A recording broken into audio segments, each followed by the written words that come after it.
Сәлем, бұл математика нөлден бастап курсы бірінші сабақ. Бүгінгі өтетін тақырыбымыз натурал сандардың бөлінгіштігі. Жоспарымен танысайық. Натурал сандардың бөлінгіштігі, натурал сандардың еселігі. Екінші тақырып жай сандар және құрмалас сандар. Үшінші тақырып натурал сандардың 2-ге, 0-ге, 5-ге бөлінгіштік белгілері. Төртінші тақырып натурал сандардың 3-ге, 9-ға бөлінгіштік белгілері. Осы тақырыптың барлығы бүгінгі сабақта қамтылады. Бірінші тақырып натурал сандардың бөлінгіштігі. Натурал а санының бөлгіші деп а саны қалдықсыз бөлінетін натурал сандарды айтамыз. Мысалы 15 саны. 15 санның 4 бөлгіші бар. 1, 3, 5, 15.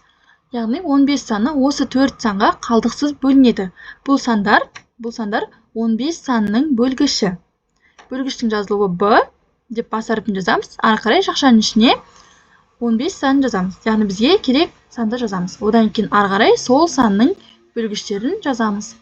Келесі мысалы қарастырып көрейік. 18. 18 санның бөлгіші. 18 1-ге қалдықсыз бөлінеді, 18 2-ге қалдықсыз бөлінеді, 3-ге, 6-ға, 9-ға, 18-ге. Яғни 18 санның 6 бөлгіші бар екен. Келесі 13 саны. 13 санның тек 2 бөлгіші бар.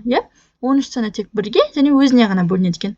13 санның 2 бөлгіші бар. Төртінші мысал 30 саны. 30 санның бөлгіштері көп екен. 30 саны 1-ге, 2-ге, 3-ге, 5-ге, 6-ға, 10-ға, 15-ге, 30-ға қалдықсыз бөлінеді. Яғни бізде 30 санның 3, 6, 8 бөлгіші бар екен. Бөлгіштердің ең кішкентайы 1.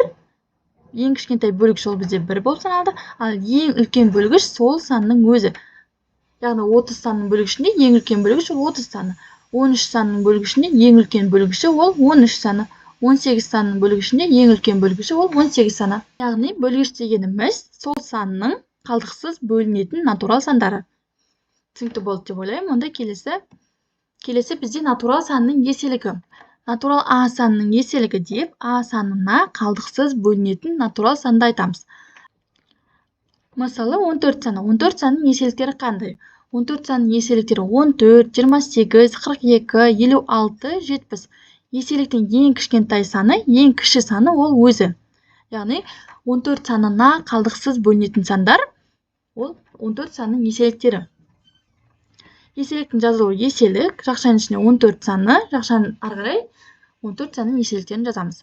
Мысалы 5 санның еселіктерін қарастырайық. 5 санның еселіктері ең кішісі 5, ары қарай шексіз жалғаса береді. 5, 10, 15, 20 бұлардың барлығы біздің санымызға қалдықсыз бөлінеді.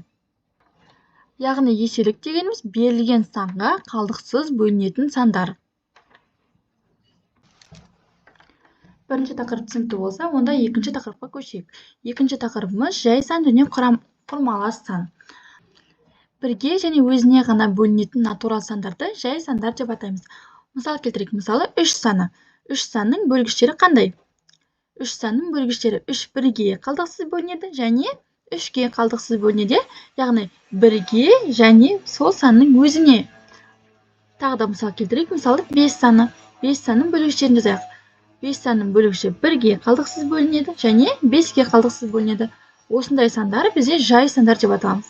Жай сандар деп аталады. Яғни 1-ге және өзіне ғана бөліну керек. 7 саны, тағы 13 саны тек 1-ге және өзіне ғана, 1-ге және 7-ге ғана бөлінеді, 1-ге және 13-ге ғана бөлінеді. Осындай сандарды жай сандар деп атаймыз. Келесі құрама сандар. Екінші. 2-ден көп бөлгіштері бар натурал сандарды құрама сандар деп аталады. 2-ден көп бөлгіштері бар. Мысалы, 4 сан алып қарайық. 4 санның бөлгіштері қандай? 4 1-ге қалдықсыз бөлінеді, 2-ге қалдықсыз бөлінеді және 4-ге қалдықсыз бөлінеді. Яғни оның бөлгіштер саны 3, 2-ден көп. Сондықтан бұл бізде құрама сан болып саналады. Мысалы 8 санын алайық. 8 саны 1-ге қалдықсыз бөлінеді, 2-ге қалдықсыз бөлінеді, 4-ге қалдықсыз бөлінеді, тағы да 8-ге қалдықсыз бөлінеді. Бұл сандар, яғни бұның 2-ден көп бөлгіштері бар, сондықтан бұл құрама сан. Яғни бұндай сандарды біз құрама сандар деп атаймыз. Екінші тақырып түсінікті болса, онда үшінші тақырыпқа өтейік. Үшінші тақырыбымыз натурал сандардың 2-ге, 0-ге, 5-ге бөлінгіштік белгілері. Бірінші, жазылуы жұп цифрмен аяқталатын натурал сандар 2-ге бөлінеді. Мысалы, 1646. Соңғы саны 6.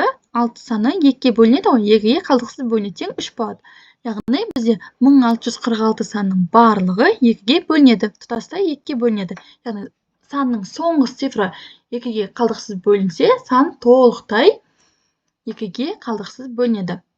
Яғни натурал сандардың 2-ге бөлінгіштігі осындай. Тағы да бір мысал келтірейік. 6428 дейік. Соңғы саны 8, 8 саны 2-ге қалдықсыз бөлінеді.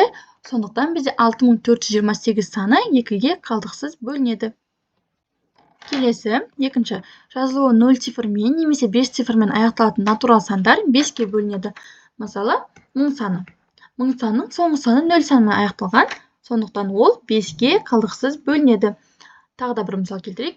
3655 дейік. Соңғы саны 5 цифрмен аяқталған, сондықтан бұл 5-ге қалдықсыз бөлінеді. Тағы да мысал келтірсек, 4625. Соңғы саны 5-пен аяқталған, сондықтан бұл сан 5-ге қалдықсыз бөлінеді. 5-пен немесе 0-мен аяқталған сандар 5-ге қалдықсыз бөлінеді. Келесі, үшінші, жазылуы 0 цифрмен аяқталатын натурал сандар 10-ға бөлінеді. Так, мына жер 10, 0-де жүріп. Мысалы, 6200 саны. 6200 санның соңғы цифры 0, сондықтан ол 10-ға қалдықсыз бөлінеді. Тағы да бір мысал келтірейік. 4260. Соңғы цифры 0, сондықтан ол 10-ға қалдықсыз бөлінеді. Үшінші тақырып түсінікті болса, келесі тақырып, соңғы тақырып. Төртінші тақырыбымыз натурал сандардың 3-ге 9-ға бөлінгіштік белгілері. Цифрларының қосындысы 9-ға бөлінетін натурал сандар 9-ға бөлінеді. Мысал келтірейік. Мысалы 81. 81 санның цифрларының қосындысы 8 қосу 1 тең 9. Бұл 9 саны 9-ға қалдықсыз бөлінеді, сондықтан 81 саны тұтастай 9-ға қалдықсыз бөлінеді. Тағы да мысал 27 саны.